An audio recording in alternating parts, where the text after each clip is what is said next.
Rojava.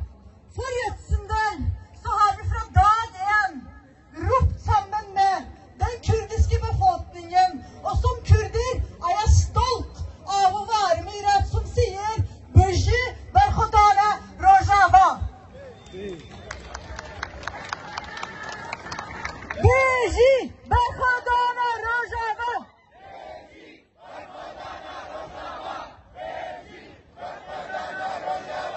Da kurdiske kvinner med YPG i front kjempet mot IS, så hørte hele verden ordene Jen Jian Azadi. Jen Jian Azadi. Jen Jian Azadi. Hele verden var takknemlig for den kampen kurderne og deres allierte tok mot IS. Hele verden var takknemlig for den kampen Kobani tok, for den kampen Rojava tok, for den kampen SDF tok. Og den takken de får tilbake, hva er det? Norge selger våpen til Tyrkia.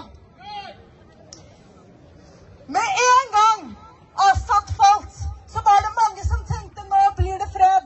Men det var ikke det første Rødt gjorde.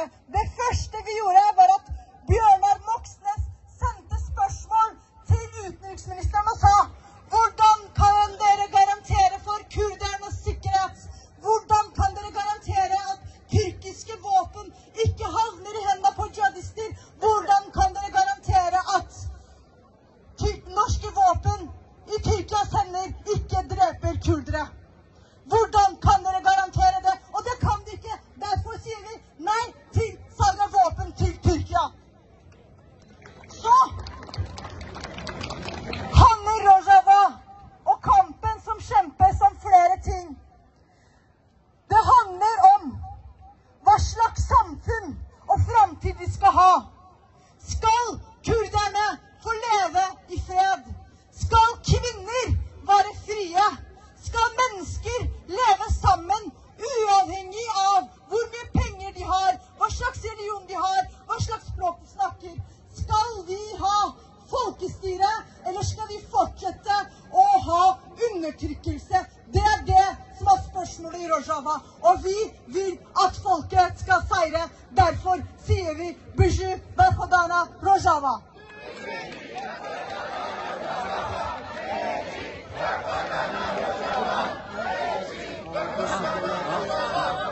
Kampen i Rojava, det er folkets kamp. Det er folkets kamp for frihet, folkets kamp for fred. Det er mye som skjer i Syria, mye vi kan analysere, og det skal ikke gjøre en appell. Men det er en klar beskjed fra hele Rødt.